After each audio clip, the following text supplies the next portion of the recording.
बहन जी नमस्कार। नमस्कार सर। क्या नाम है आपका? भगतमती सरला। कहाँ से आए हैं आप? मंडी हिमाचल प्रदेश से। संत रामपाल जी महाराज से नाम दीक्षा कब लिया आपने? सितंबर 2011 में सर। आप हिमाचल प्रदेश से बिलोंग करते हैं, आपने संत रामपाल जी महाराज से नाम दीक्षा कैसे ली? सर मेरे भगत जी ने टीवी में गुरु जी का सत्संग देखा, फिर उसको देखने के बाद उन्होंने ज्ञान गंगा पुस्तक हरियाणा से मंगवाई हिसार से।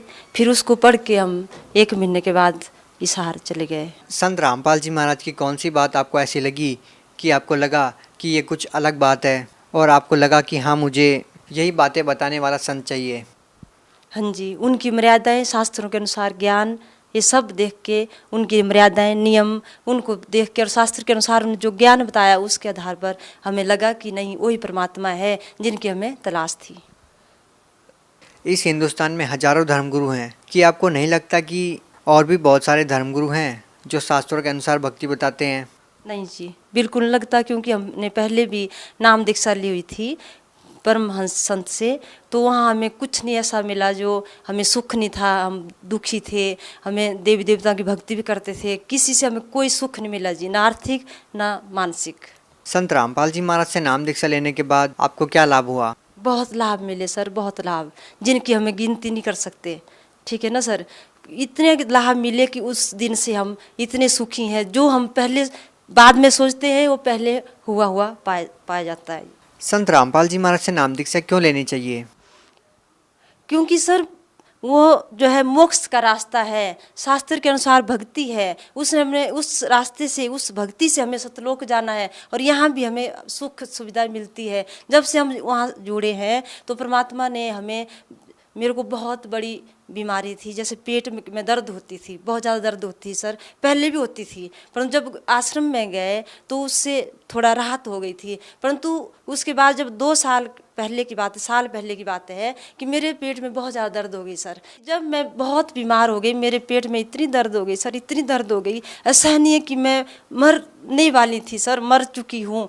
और सारे परिवार वाले जो है मेरे आसपास बैठे हैं और रात को इतनी दर्द भयानक हो गई कि सभी डर गए कि इसको क्या हो गया। मेरे को पूरी रात होश नहीं थी और जब मेरे को इतनी दर्द शुरू हो गई तो मैं गुरु जी की तस्वीर की तरफ देखती हूँ और बोलती, परमात्मा जैसा आप करेंगे वैसा ठीक है। और मेरे को पूरी रात कोई पता नहीं था कि मेरे हिसाब से तो मैं मर चुकी थी। और सुबह जब मेरे को होश आया, मैंने देखा कि परमात्मा ने, आपने मेरे को बचा दिया। मेरे को एक दिन जैसे मेरे पति जो है भक्त जी हैं, उनके पेट में बहुत ज़्यादा दर्द हो गई सर, तो उस टाइम कौन बचाया था, किसने बचाया था उनको? परमात्मा कबीर साहब ही दर्शन देख के जो है उनको बिल्कुल जीवित कर दिया, मरे हुए को जी। और बात दूसरी ऐसी है कि हमारे घर में जैसे नया मकान बना था, उसके पीछे एक दीवार थी और 8 फुट लंबी दीवार थी सर। और हम दोनों ही 4 बजे सुबह, रात को जैसे नित्यम सुबह लगाया था, तो हम भगत जी पहले चले गए, फिर बाद में मैं भी चली गई। तो जब वो पीछे खोद रहे थे, दीवार के नीचे झुके हुए थे, तो मैंने टॉर्च पकड़ी हुई थी सर, और उस पूरी दीवार 7-8 फुट जो है भगत जी के सिर पे आ गई सर। और उनको कुछ नहीं हुआ, जो दीवार पक्की थी उनके सिर पे आ गई और मैं घबरा गई और मैंने बोला देखो ये क्या हो गया। परंतु और परमात्मा के नित्य नियम लगा हुआ था और वो दीवार ऐसी जैसे फूल की तरह, वो उनको कुछ नहीं हुआ, एक जख्म तक नहीं आया सर। और मेरे चारों तरफ से टांगों के आसपास पत्थर गिर गया। और भगत जी को मैंने ऐसे किया, ऐसे इशारा किया जैसे मान लो उन्होंने गुरु जी ने जो है उनको पकड़ के पीछे कर दिया है। और दीवार फिर उसके बाद सारी ही जब वो पीछे हटे तो वो नीचे गिर गई सर। और मेरे टांगे बिल्कुल सुरक्षित, उन्होंने सोचा कि इसकी टांगे बस टूट चुकी है, परंतु मेरी टांगे बिल्कुल भी खरोच तक नहीं आई सर। और वो परमात्मा का ही चमत्कार है जो मरे हुए को जिंदा करते हैं। उस दिन हमारी निश्चित मौत थी सर, निश्चित मौत थी। और हमने निश्चित मौत हमने इतने नज़दीक से देखी सर कि हमारे आगे जो है मौत है और हमें परमात्मा ने आके बचा लिया है। वो परमात्मा है सर, परमात्मा ने जीवन दान दे दिया। और आप क्या लाभ बोल रहे हैं? सतलोक का रास्ता परमात्मा बताते हैं, मरे हुए को जिंदा करते हैं, और ऐसे वो परमात्मा नहीं और क्या है। संत रामपाल जी महाराज जी के भेष में कबीर साहब ही परमात्मा के रूप में यहाँ आए हैं। बहन जी, जो विवाहित महिलाएं होती हैं उनके लिए सबसे बड़ी समस्या ये होती है कि वो स्वयं तो स्वस्थ होती है, लेकिन जो उनके पति होते हैं वो किसी न किसी प्रकार का नशा करते हैं और उसकी पूरी लाइफ को बर्बाद कर देते हैं। महिला का पूरा जीवन कष्टमय बीतता है। लेकिन जब हमने संत रामपाल जी महाराज के समर्थकों से बात की तो उनका कहना था कि जो भी संत रामपाल जी महाराज से नाम दीक्षा लेता है वो कोई भी किसी प्रकार का नशा करता है वो छूट जाते हैं। इस प्रकार के कोई अनुभव रहे हैं कि आपके पति भी कोई इस प्रकार का नशा करते थे और संत रामपाल जी महाराज से नाम दीक्षा लेने के बाद उन्होंने नशा छोड़ दिया हो?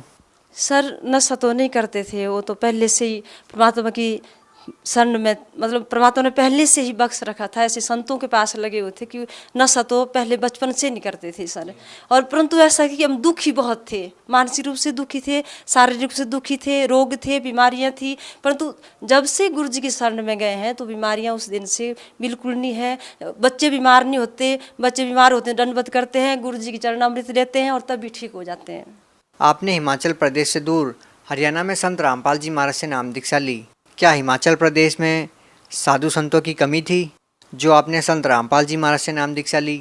सर साधु संत तो बहुत फिरते हैं, बहुत संत साधु संत हैं, परंतु साधु संत का मतलब ऐसा नहीं है कि वो परमात्मा जैसे ऐसी भक्ति नहीं दे रहे हैं। शास्त्र के अनुसार हमें वो ज्ञान नहीं दे रहे हैं, हमें कोई ज्ञान नहीं हो रहा है, तो वो ऐसे ही बकवास करते हैं। तो उसके उनके कहने पे हमें कुछ नहीं मिल रहा है, सुख नहीं मिल रहा है, कोई शांति नहीं है, कोई धार्मिक हमारी कोई जो ज्ञान है, जो सतलोक का रास्ता वो नहीं हमें मिल रहा है। तो ज्ञान हमारे पास नहीं है, हमारे पास हमें सुख नहीं है, तो हमें उन साधुओं से क्या लेना है। ऐसा भी सुनने में आता है कि संत रामपाल जी महाराज के आश्रम में महिलाओं के बाथरूम के अंदर कैमरे लगे थे, महिलाओं को दूध से नहलाया जाता था और भी बहुत सारी ऐसी बातें सुनने को मिलती है। आप संत रामपाल जी महाराज से जुड़े हुए हैं, आपने संत रामपाल जी महाराज को बहुत ही नज़दीकी से देखा है, जाना है। आप इन आरोपों के बारे में क्या कहना चाहेंगे? परमात्मा ऐसी बात नहीं है सर, आपने जो सुना है वो बहुत गलत है। क्योंकि हम आश्रम में रहते थे सर, वहाँ ऐसा कुछ नहीं था। जो आपने मेरे से क्वेश्चन पूछा उससे मैं बहुत दुखी हूँ, इसलिए दुखी हो रही हूँ क्योंकि ऐसा कुछ नहीं था। जो गुरुजी के आगे जो गुरुजी को आरोप लगाए, जो ऐसे कि ऐसा था, ऐसे कैमरे थे, ऐसा कुछ नहीं था सर। वो बिल्कुल झूठ बोल रहे हैं, मीडिया वाला जो भी बता रहे हैं वो बिल्कुल झूठ है, ऐसा कुछ नहीं है। वो तो परमात्मा है, वहाँ सब कुछ फ्री मिलता था, वहाँ कोई कैमरे नहीं लगे थे सर। हम तो जाते थे, महीने में 2 बार भी जाते थे, 3 बार भी परमात्मा कृपा करते थे। ऐसा नहीं है, ऐसा नहीं है। क्या आपके साथ आपके पति, आपके बच्चे भी जाते थे? हाँ सर, हमारा पूरा परिवार जाता था, पूरा परिवार जाता था, ऐसा नहीं था। परंतु जो ज्ञान को फैला रहे हैं, एक दिन मेरे को हमें पूरा विश्वास है अपने परमात्मा पे कि वो सही करेंगे, एक दिन सही करेंगे और सच जो है सामने आएगा सर। ये झूठ है, बिल्कुल झूठ है। इसमें जो गलत बोल रहा है वो पछताएंगे सर। आप लोग लगातार जंतर मंतर पर बैठे हैं, लगभग 3 साल हो गए हैं, संत रामपाल जी महाराज को रिहा करो की मांग कर रहे हैं, लेकिन सरकार द्वारा आपकी मांगों को अनदेखा किया जा रहा है, दरकिनार किया जा रहा है। आप क्या कहना चाहेंगी? सरकार को चाहिए कि वो जो गुरुजी के ऊपर इतने झूठे केस लगाए हैं उनको वापस ले, सीबीआई जांच करा, हमारे गुरुजी को जल्दी बाहर करें। आपके हिमाचल प्रदेश से भी बहुत से ऐसे व्यक्ति हैं जो संत रामपाल जी महाराज के आश्रम में मौजूद थे और उनके ऊपर भी दहेजद्रोह जैसे आरोप लगे और उनको भी जेल में डाला गया। क्या कहना चाहेंगे आप उन लोगों के बारे में? क्या उन्होंने ऐसा कोई कार्य किया जिनके लिए उनको जेल में डाला जाना चाहिए? नहीं सर, कुछ नहीं किया था। वो तो आश्रम में बैठे थे, जब अपने आंगन में अपने घर में बैठा है कोई, तो कोई दूसरा आके अगर कोई हंगामा कर दे, कोई गोली बारूद कर दे, तो गलती घर में बैठे की नहीं है। घर में तो बैठा है आदमी, तो सब बैठते हैं अपने घर में।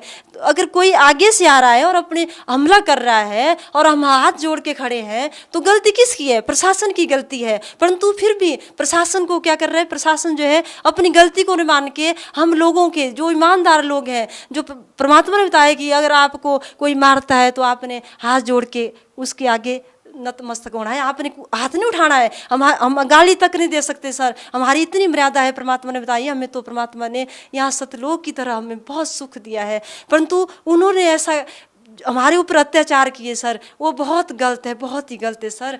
लाखों की तादाद में अभी भी श्रद्धालु संत रामपाल जी महाराज से जुड़ रहे हैं, लेकिन कहीं ना कहीं मीडिया की खबरों का असर लोगों के जहन में है कि कुछ ना कुछ तो सच है ही।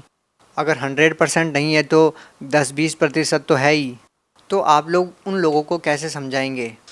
मैं उन लोगों को, हम जैसे गांव-गांव में सर, शहर-शहर में, हर डिस्ट्रिक्ट में, हर जिले में प्रचार कर रहे हैं कि ज्ञान गंगा का प्रचार है। उस ज्ञान गंगा को पढ़ो और सच्चाई जानो। सच्चाई एक दिन सामने आएगी। सारा मीडिया झूठ बोल रहा है।